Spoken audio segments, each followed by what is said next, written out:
Well, hello, folks, and welcome to the Dieter Melhorn Fishing Podcast. I hope you're having a good day, whatever day it is that you happen to be listening to the show. Today, I got something very timely. This has happened this afternoon, Monday.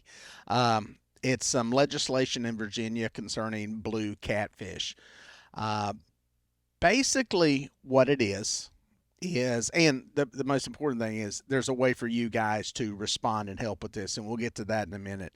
But basically, they've introduced a bill up there that would take away the limits on blue catfish to a large extent. Just a little background so you know what's going on here. Blue catfish are not native to Virginia.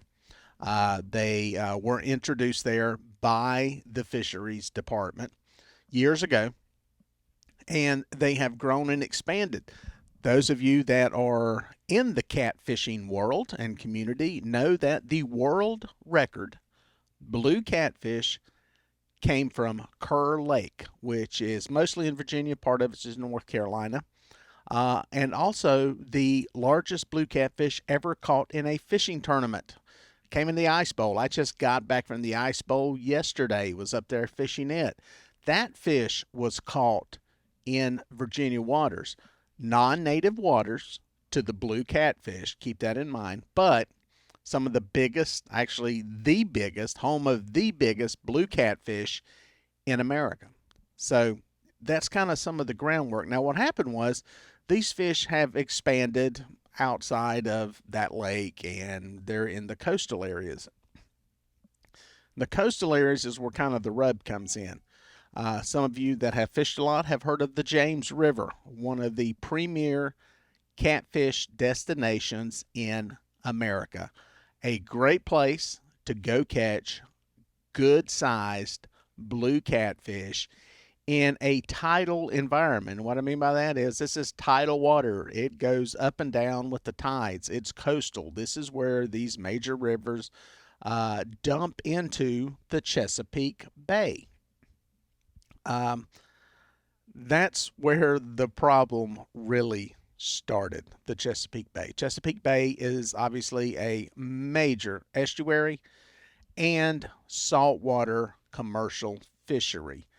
And there's a lot of different species fished for there. One of the dominant ones that people kind of recognize more than anything down there, is the blue crab. Blue crab, very popular, and a lot of fishermen fish for it. A lot of livelihoods are built around fishing for blue crab. Been doing it for years and years and years, way before the blue catfish were introduced. So you kind of got that going for you. Um, and that is where the worlds collided. As those fish expanded, started getting more and more fish into more and more catfish, blue catfish, into the James River and those rivers that dump into the Chesapeake Bay. Uh, they started getting blamed for the decline in the blue crab and some other fish that are there. Now, keep in mind, too, these blue catfish, while not considered invasive to Virginia, they are non native. They were introduced there, so it wasn't like they came from somewhere else. They are considered invasive in places like Delaware and Maryland. They want them all killed. They did not introduce them. They don't want them, but they've expanded all the way up there. Pretty much, if the blue catfish is unique that it can survive in some pretty high salinity levels, basically saltwater, low levels of saltwater. And that's what you get in these bays a lot of times. It's salty, but not super bad salty. So they can survive in that very well, and will come down into these saltier areas, high salinity, and feed. And that goes back to our original problem with the blue crab. The blue crab has seen a decline, they say, over the past several decades, maybe a couple of decades. And a lot of it was blamed on the blue catfish. There's been research done into whether or not they have an impact. That research has not really produced anything that directly points that they're eating all the blue crabs, but they are competing for food. That goes without a doubt. Now, there's also some arguments to be made that some of the decline up there in the blue crab could be blamed on water quality. That entire drainage up through there, as with a lot of the country, highly developed. You know, waterfront money. Our waterfront homes cost a lot of money.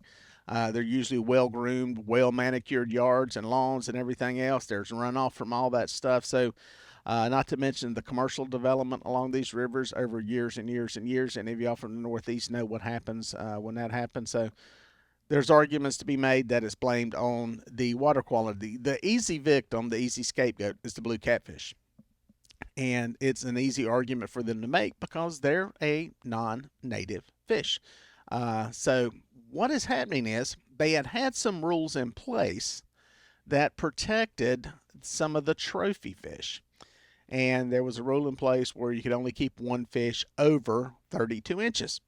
And what they're wanting to do is do away with that rule completely. Now, I believe the way this bill was originally written, this also was affecting Kerr Lake, which is home to the blue catfish, which, um, you know, I had a problem with that initially. It's one thing to say that, well, you're trying to help out your blue catfish or your blue crab fishermen. It's funny that we got blue catfish and blue crab. There's no red crab and red catfish being a problem. So, anyway, that's a little joke. Um, but that system that goes from Kerr into Gaston actually doesn't even dump into the waters in Virginia. It dumps into the coastal waters in North Carolina, and North Carolina really hasn't had a problem with it. The I think that part has been removed from the bill. In the last reading that I read of it, that goes, by the way, it's going to committee this afternoon at 4 o'clock. So that's why I'm posting this today, and it's why we'd love to get your reaction to it. There's a way to comment, and I'm going to get to that in a second. But they basically want to put this on to effect on the doing away with this 32-inch rule on the James, Rappahannock, and York rivers and all the tributaries and everything that dump into these rivers, because they are the ones that dump directly into the Chesapeake Bay. That's the ones where they're basically saying you can catch and kill anything you want to. They put stuff in place there. I think they appropriated a bunch of money for a fish processing plant.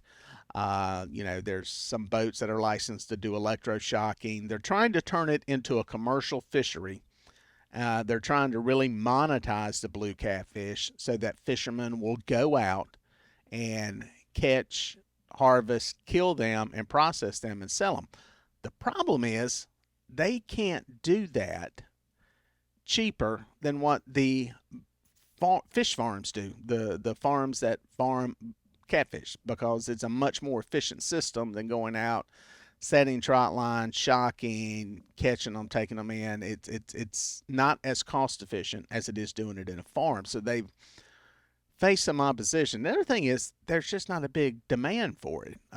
Catfish have kind of been, to a certain extent, branded as the little bastard stepchild of the fish community, and people don't want to eat a catfish.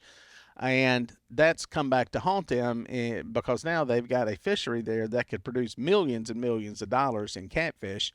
And it seems to be a very sustainable fishery at this point. But they've kind of poo pooed the idea of eating these fish, and nobody wants them now. And they're sitting on millions and millions of dollars of harvestable fish.